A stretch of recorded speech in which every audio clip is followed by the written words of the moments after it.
So slide over here, give me a moment. Your moves are so raw. I've got to let you know. I've got to let you know. You're one of my kind.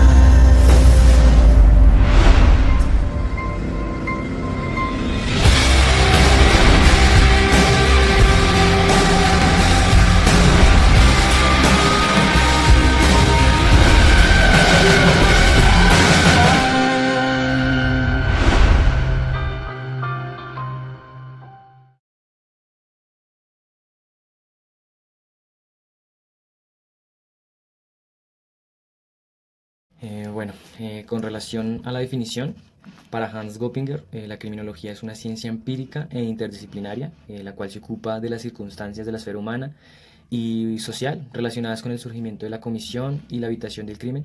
Según este autor, se dirige su investigación en el campo de la experiencia hacia todo lo relacionado tanto con las normas del derecho como con la personalidad del delincuente, sus circunstancias y pues la conducta condenada por el orden jurídico social.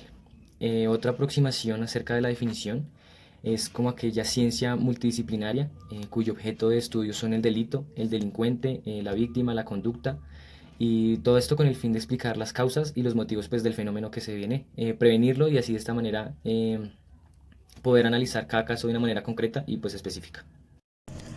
Hablando sobre las características de la criminología, tiene un objeto de estudio propio que se conforma de 4 elementos, que son el delito, el delincuente, la víctima y el control social. El estudio se enriquece con las ayudas de las siguientes disciplinas. Antropología es el estudio de las características físicas y mentales y particulares de los autores de los crímenes y delitos.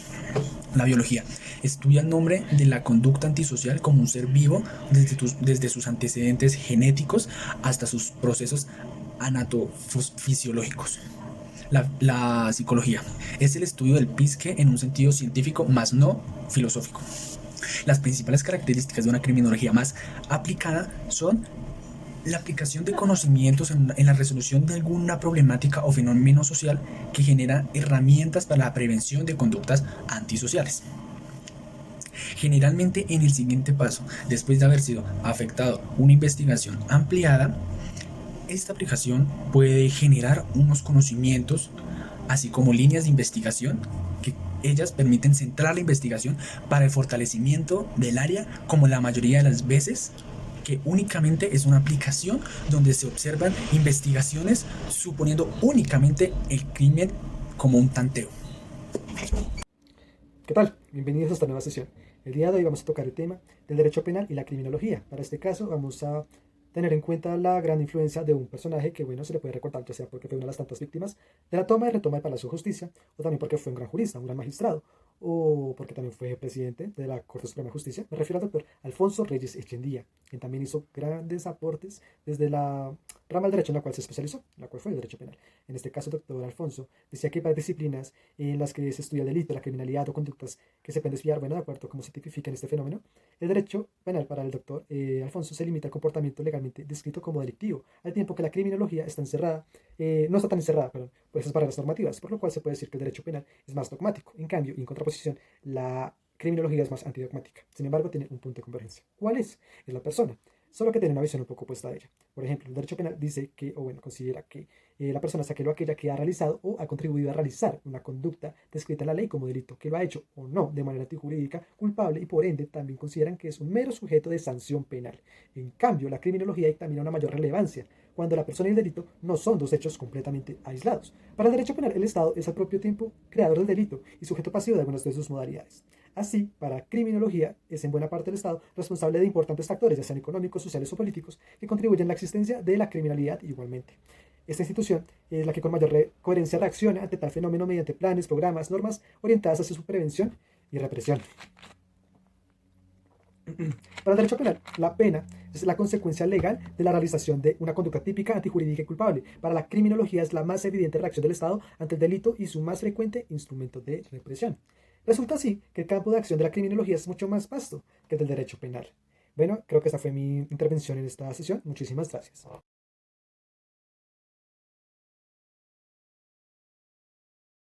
Historia de la criminalística. Desde tiempos antiguos los estudiosos se han preocupado por las conductas del hombre en la sociedad, como en el siglo XVII la aproximación biológica al punto criminal. Pero no fue sino hasta el siglo XVIII y XIX donde se empezaron a tomar formalmente estas áreas. Surge Cesare Beccaria con su obra de los delitos y las penas. También surge Lombroso, donde en su obra explica que los criminales suelen tener ciertos patrones físicos. También surge un estudioso como Schwartzing con la tesis de la locura moral. Luego nos encontramos con Enrico Ferri y su obra Los nuevos horizontes del derecho penal, en donde empieza a explicar causas sociológicas y antropológicas del crimen y empieza así una clasificación del delincuente. Roeder, 1846, saca una obra llamada La pena correccional, en donde explica la necesidad de la pena, pero también el tiempo correctivo de ella. Otro destacado sería Howard, con su obra State of Prison in England and Wales de 1777.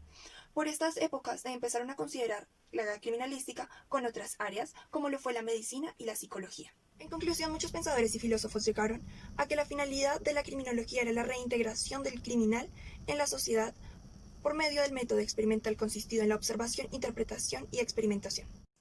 En las épocas anteriores se tenía la idea de que los crímenes estaban preestablecidos por defecto físico o mental. En físico por tamaño de los brazos, cuerpo o muchas veces por color de piel. En mentales se entendía que el criminal era por conducta hereditaria. Pero la sociología viene a intervenir y se niega a creer esta postura. Muchas de las escuelas antiguas que surgen es por motivos de estar a favor o en contra, defendiendo las ciertas posturas que hay.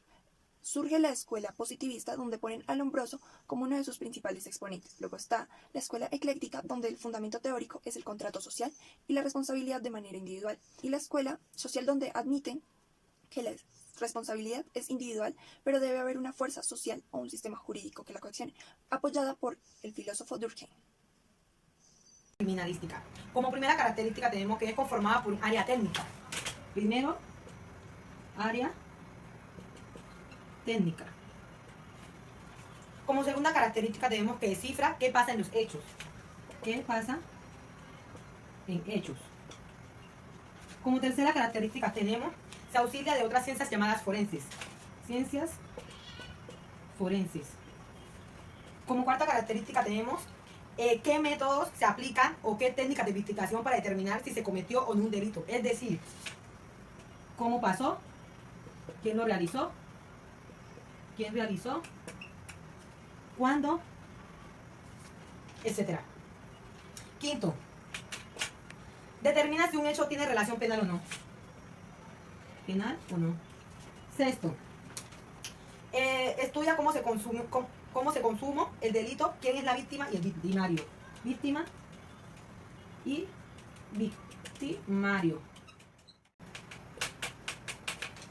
Lógica.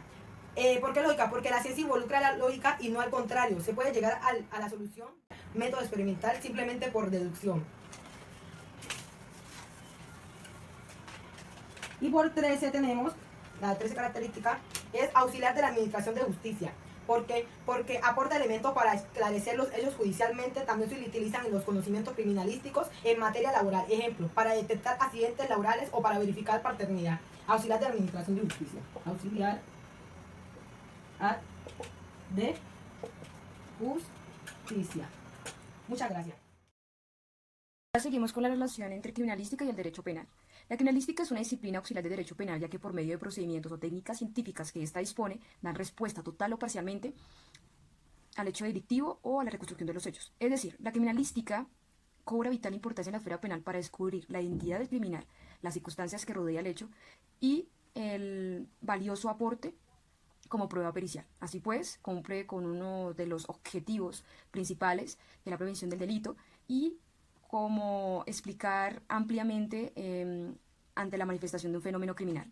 Cabe hacer hincapié que las disciplinas integradas en la criminalística no son de todo científicas, sino también llevan, digamos, procedimientos mucho más sencillos, como la recopilación de información que rodean el hecho, la búsqueda de testigos, informantes claves en autoridades policíacas, entre otras. Incluso salirse del marco legal o ser ajenas al mismo, pero que ayudan a dar fisonomía o perfeccionar en la investigación criminal. Ahora vamos a explicar más detalladamente los métodos que se aplican para desarrollar efectivamente en el lugar de los hechos y cómo se recolecta esa evidencia física.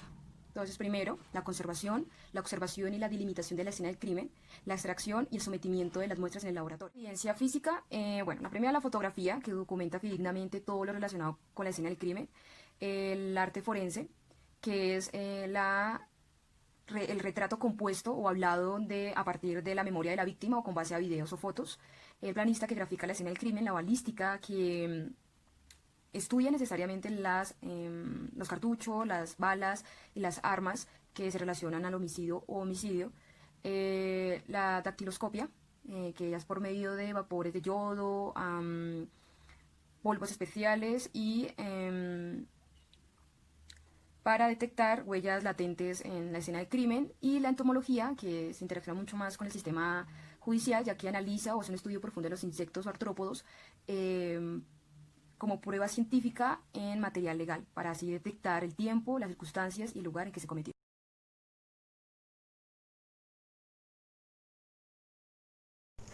Hola a todos, bienvenidos. En este acápite vamos a tener en cuenta lo que se considera el derecho procesal penal, las personas que intervienen en este, y para no hacerlo más largo, comenzaremos de una vez. El derecho procesal penal se regula mediante la ley 906 de 2004, por el cual se crea el Código de Proceso Penal. Este es tan importante para el derecho penal porque es el que da vía libre a que un proceso pueda cumplirse. Es importante resaltar las diferencias entre la demanda y la denuncia, ya que la demanda penal, que escuchamos tan frecuentemente en personas que no estudian derecho, no existe, porque la demanda es totalmente ajena a la denuncia. La denuncia solo se da para materias penales y la demanda para materias que no tienen que ver con el derecho penal, como serían civiles y demás materias del derecho privado. Con respecto a la denuncia es el primer llamado para que la persona que ha sido víctima de algún delito instaure y pues se haga en contra de quien agredió sus derechos. Luego está la querella, que es básicamente la notificación del delito, pues como el hijito o algo que trabaja muy de la mano con la denuncia. Luego de esto, entonces, tenemos quienes intervienen en estos procesos. Y es muy importante porque es gracias a estos intervinientes que los procesos pueden resolverse. Primera instancia. ¿Qué es lo primero que sucede? Después de la denuncia interviene la policía judicial, como lo sería medicina legal y demás institutos que se encargan del estudio de la escena de un crimen o del estudio del cuerpo de la persona que haya sido agredida. Es muy importante porque es gracias a esto que se obtienen pruebas contundentes para darle fuerza a los argumentos presentados en la denuncia o al delito invocado en la denuncia. Después de esto tenemos lo que viene cumpliendo la función de la fiscalía, que sería darle mayor relevancia a esos argumentos, buscar pruebas, hablar de más cosas que hagan más fuertes los argumentos de la denuncia.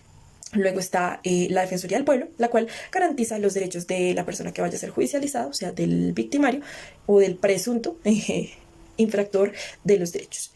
Y luego tenemos al juez, que es el encargado de decidir sobre el caso, de dar sentencia y de instituir pues una pena a la persona que haya infringido la ley como tal. Cabe resaltar que el derecho procesal penal tiene como finalidad darle a las personas el correcto desempeño de sus derechos como tal, y no solo eso, sino que dar una vía segura, dar seguridad jurídica en materia penal para que los procesos lleguen a la finalidad requerida. Es importante resaltar los procesos que cumplen las denuncias porque son varios. Está una fase, que son tres básicamente, pero yo he querido enfatizar en un acróstico que sería in, who. ¿Por qué? Porque la primera fase es la de indagación, la que pregunta qué es lo que sucedió, por qué sucedió, cómo sucedió. Luego la fase de investigación, que le da fuerza a esos argumentos presentados anteriormente. Y por último, el juicio, que se encarga de dar la sentencia resolutoria del caso. Intervienen más cuerpos, pero el video sería inmenso, entonces los invitamos a que lo hagan por su parte, a que investiguen cómo está conformada la rama judicial, para qué sirve, cómo funciona, quiénes podrían intervenir y demás cuestiones, para que este tema sea totalmente claro. Muchísimas gracias por ver, esperamos que haya sido claro y continuamos con el derecho penitenciario.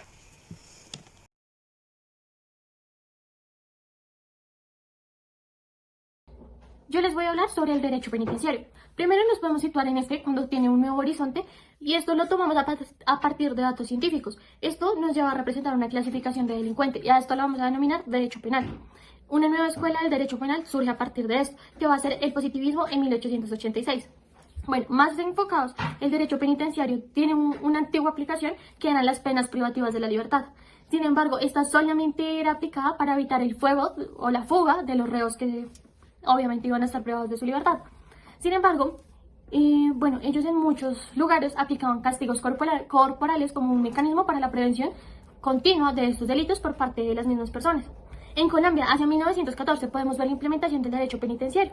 Esta primera etapa la vamos a clasificar de 1914 a 1935. Va a comenzar con la famosa Ley 35 de 1914, por la cual se dan unos establecimientos para los castigos y se decreta un organismo legal para clasificar estos delitos. Nuestra segunda etapa se va a clasificar entre 1934 y 1963. Esto va a estar modificado por medio del decreto 1405 de 1934, por medio del cual, para contextualizar más el derecho penitenciario, vamos a ver cuáles son los derechos que tienen las personas privadas de la libertad. Primero, las personas o los condenados tienen el derecho a la administración penitenciaria para valer su vida, su integridad y su salud. También tienen derecho a que se persevere su intimidad y su dignidad. Tienen derecho a ser llamados por su propio nombre, a que su situación sea reservada frente a terceros, así como también tienen el derecho de recibir un tratamiento penitenciario adecuado. Estas personas también pueden ejercer sus derechos civiles, políticos, sociales, económicos y culturales, los cuales, si no son compatibles con la causa o el motivo por el cual están privados de su libertad, se va a dictaminar según una sentencia. Al relacionarse con el exterior, también se tienen en cuenta las condiciones para establecer cuál es su relación con las demás personas. Tienen derecho a participar en todas las actividades que se den dentro de los centros penitenciarios, tienen derecho a formular peticiones y quejas ante las autoridades competentes encargadas de los establecimientos, también tienen el derecho a realizar un trabajo remunerado dentro de las posibilidades de la administración. ¿Esto qué quiere decir? Que en muchas cárceles se ha implementado un sistema donde ellos pueden participar en la cocina, en planes educativos, culturales, en los cuales ellos pueden vender sus productos a las personas de afuera. En Colombia también encontramos diferentes tipos de códigos o estamentos. El primero lo vamos a encontrar en 1890 con la primera cárcel de mujeres que se establece por las religiosas del Buen Pastor, de ahí el nombre de la famosa cárcel de mujeres. En 1914 se da la Ley 35 y se crea la Dirección General de Prisiones, reglamentándose como una entidad adscrita al Ministerio del Gobierno. En 1934 encontramos el primer Código Penitenciario de Colombia con los primeros lineamientos de la administración penitenciaria. Para 1936 y 1938 tenemos un nuevo Código Penal en Colombia, Código del Procedimiento Penal y Ley de Vagos. En 1940 tenemos el auge en las construcciones penitenciarias y los dispositivos de control social. Esto se desarrolla por un capitalismo y con la Penitenciaría Nacional La Picota, Palmira y Popayán. En estas tres ciudades que son las más importantes del país.